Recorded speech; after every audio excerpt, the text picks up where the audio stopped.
भोलू पंडित और जजमान। एक छोटा गांव में एक भोलू नाम का एक पंडित रहता था। वह बहुत भोले थे। वे छल कपट की बातें नहीं जानते थे। एक बार भोलू एक जजमान लल्लू के घर भोजन करने गए। भोजन करने के बाद लल्लू जजमान को कुछ देने की कोशिश की। पंडित जी, इसे स्वीकार कीजिए, यह आपके और आपके बच्चों के काम आएंगे। ठीक है जजमान, आपकी जैसी विचार। लीजिए पंडित जी। ठीक है जजमान, अब मैं अपना घर निकल रहा हूँ। पंडित जी बकरी का बच्चा लेकर के अपने घर चल पड़े। थोड़ी दूर चलने के बाद उन्होंने सोचा कि यह बकरी का छोटा बच्चा है और यह चलते चलते थक गया होगा। इस प्रकार के सोचकर बकरी के बच्चे को कंधे पर रख कर घर चल दिए। तब तक उसी रास्ते से 3 ठग आ रहे थे।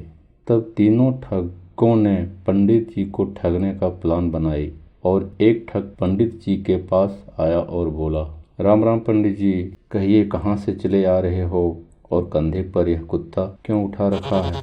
कुत्ता नहीं, बकरी का बच्चा है भाई। महाराज, अब मैं आपको कैसे समझाऊं?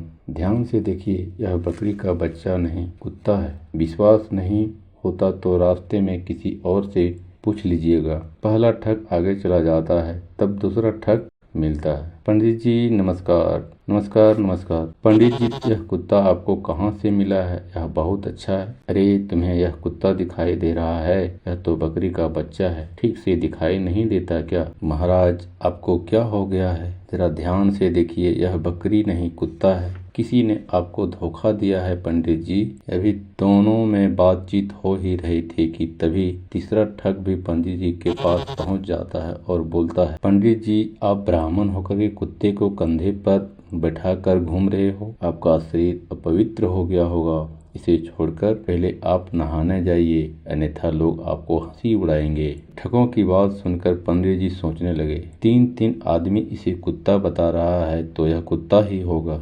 यह सोचकर वे बकरी के बच्चे को कंधे पर उतार कर जजमान के घर लौट पड़े। जजमान के घर पहुंचकर पंडित जी ने सारी बात का सुनाई। सुनने के बाद जजमान ने कहा, पंडित जी, उन तीनों धूर्तों ने आपको ठग लिया। वह कुत्ता नहीं, बकरी का बच्चा ही था। आपको उनकी बातों में नहीं आना चाहिए था। हमको अपनी बुद्धि से काम लेना चाहिए था जजमान। किसी ने ठीक ही कहा है, दूसरों की बातों में नहीं आना चाहिए। कहानी सुनो सबकी, करो मन की। इस कहानी से यही सीख मिलता है कि सबकी बात सुनने के बाद अपना दिमाग से काम करना चाहिए।